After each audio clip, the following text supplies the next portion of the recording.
How many times have we heard Nick Nurse say, like, I wish we really got to get Scottie taking more shots?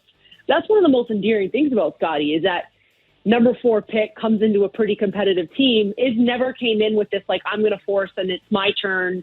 And you know what I mean? Like, and so while he's capable of doing some pretty special things, I think he's also had like a respect to what the situation he's walking into, right? Because a lot of times lottery guys are going to teams that aren't very good at all. Like that's the reality of it, right? And it's just been this like different situation. He's coming into a team with good players, with vets, playing alongside an all-star in Fred and really an all-star in Pascal too, because that's a whole other conversation we can have.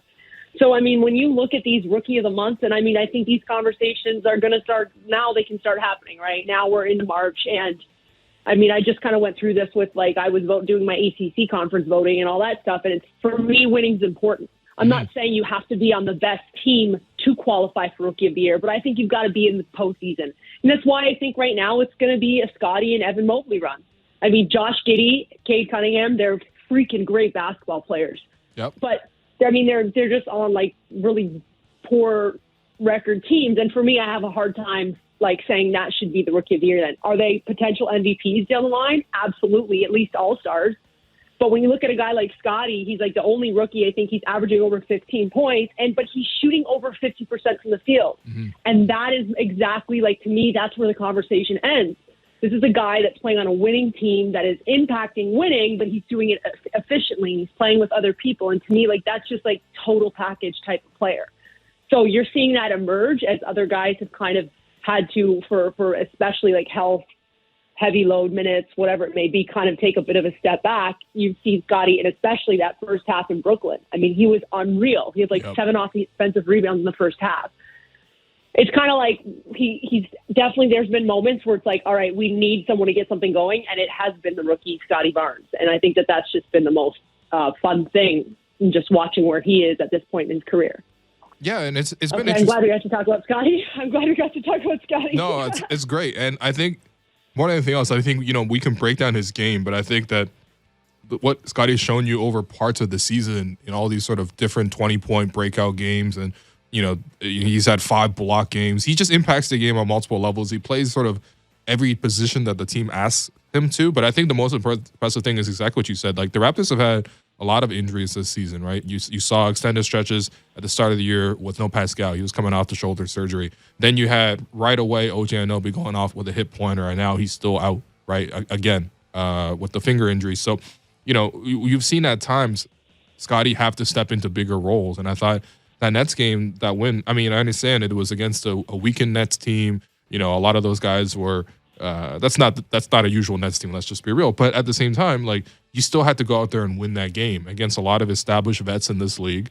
And you saw young guys take responsibility. And that's the thing that's been impressive about Scottie. Like, at the start of the year with no Pascal, who stepped into that scoring role? Scottie was averaging, 18, at the start of the season, the first 3 weeks or so. And, he had multiple 20-point games. His second game in the NBA was a 20-point game in a blowout win over the Celtics. Like, that's so impressive to me. And I think that, for him, really, I was thinking about in terms of what he has to improve on. And I think it's really just like more than the skill set, it's the mentality. Because there will be some games where, and you'll see Nick Hood bench him a little bit here and there, where he'll make like try to make a highlight play, we've known over the course of the season, he'll do the thing where he slows down in transition and looks back and then dunks it, or the no-look passes. He does love a no-look pass. He just adds that to everything. It's like a hot sauce for him, But at the same time, like, I don't even necessarily mean about the flair plays. I mean just in terms of the focus, because you'll see his performance sort of fluctuate game to game,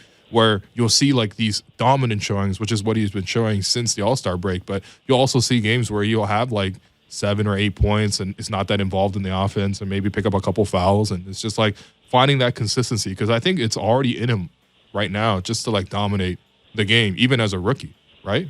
Yeah, and I mean, to further on to that, I think that's part of the exact conversation when we say Rookie of the Year, is because there's 82 games. Yeah. I mean, part of the reason why Scottie came out the way he did at the beginning of the season is because he just like outran people down the court. Like, he was just like outworking and out hustling, which is amazing. And you never want to say, hey, don't do that. Like, don't show up and give it your best. But in an 82 game season, like, you obviously have to, your rest days, you have to approach them different, and not just physically, mentally, or like maybe a game day, like maybe certain guys figure out routines that work through that for them. And I think remember, Scottie was a one and done in college. Like his progression in his career has been so crazy. And all of a sudden, he's playing an NBA schedule, 82 games. It's crazy. Like, I don't even play games, and I'm like, oh my gosh, how do these guys do it? Because it's just, and I think that's part of it. I think that's part of the process of becoming an NBA player. And so, like you mentioned, like some of those games where he just doesn't look as engaged. Like, I don't think that's to his fault. I think it's part of the process and development of becoming an NBA star. I mean, it's why I keep going. I can't tell you how many times I've just thought of Russell Westbrook in the last couple of weeks when he averaged that triple-double season. Like, every single night. Like, it was, I don't know how people can do that. Like, it's just, and that's why it's so historic. But anyways, I think that's part of it too, right? Just kind of like gauging that, what works for you. And he's, again, to his benefit, I mean, he's got Fred and he's got some really, really good, solid, seasoned guys around him that can kind of maybe help him get through that part of it as well.